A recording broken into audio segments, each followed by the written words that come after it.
I talked a little bit about it, but who are some big winners and big losers from this game? I'll start off with some winners. Think Brisker, like I said, Gordon.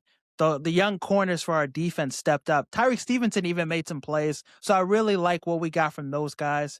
Like I said, Brisker had a sack, Kyler Gordon had a sack. Something about those two guys being healthy together. They were playing in sync. Those guys were making plays for us. DeMarco Jackson, think he was pretty solid. Montez Sweat had a sack.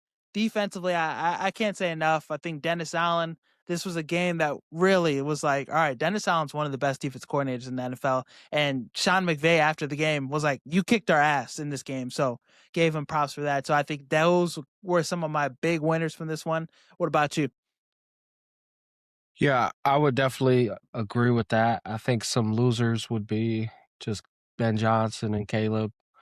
Just 3 interceptions, and I don't know what our percentage was on 4th down plays, but Yeah, it it was couldn't have bad. been that good.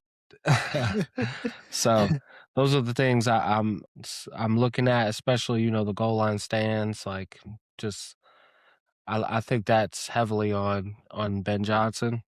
Mhm. And then, yeah, some winners, Joe Tooney kicking out to left tackle. He was really Last good. minute was huge. He was solid. Um, and yeah, hats off to Caleb and Cole Kmet on that last play too. Yeah, that was a big play. Underrated winner, I'll say Jordan McFadden, left guard.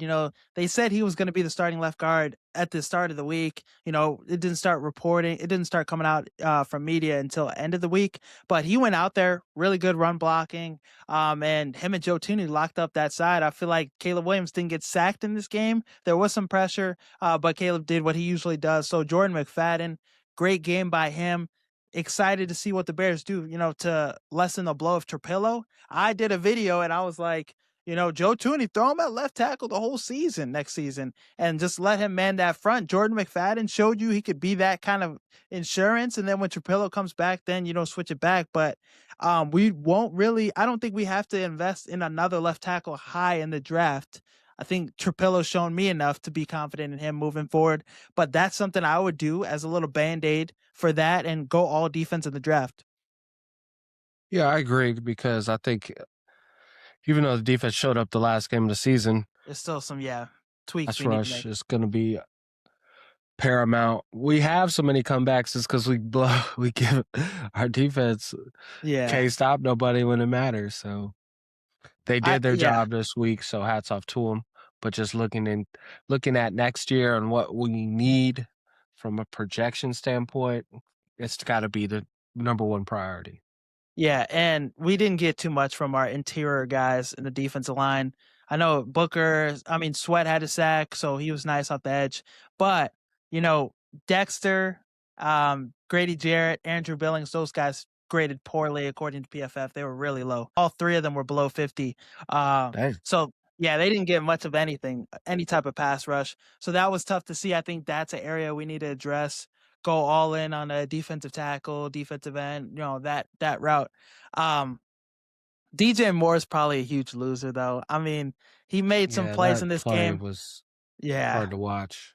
it is tough. I mean, he's made so many plays for us this year, game-winning touchdowns and all that, but I think just in that moment to just be running that poor of a route, you can say what you want about like, what route he was running, but the effort he was given running whatever he was running is not good enough ever, let alone in that moment. Yeah, I think we've seen the last of him in a Bears uniform because it shouldn't be a question.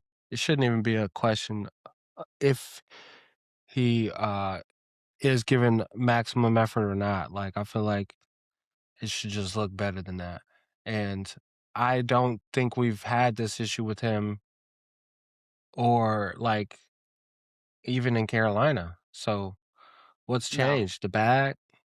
Yeah, I'm confused what that is. We've had too many games like that. I think that is a play where, hey, Ben Johnson, those guys in Chicago right now that are making the decisions are like, nah, that's not good enough. And if I don't think he's entering next season as our receiver one, I think it's more of a committee and the amount of money he's getting paid, yeah, we can't get that from you. So I think I think Post moves on from him. I think he's added in the trade for something, and we see, him. I mean, if we don't trade him, I think at the very minimum he's got to get a pay cut. They got to reduce that contract. Something's got to happen with that because he can't be making that amount of money for that shit. Um, I don't know if they can because they just like moved some money last year, didn't they? Yeah, it would be tough. So yeah, either take this pay cut or you getting out of Chicago, my boy. So he's made some great plays though. So it's a very dicey situation, but I think my gut's kind of leaning more he's going to be out of Chicago. But I would want him to get an extension done with Keenan Allen. I would want him to stay with the Chicago Bears for maybe 2 or 3 more years because he's coming off his best season last year with the Chargers.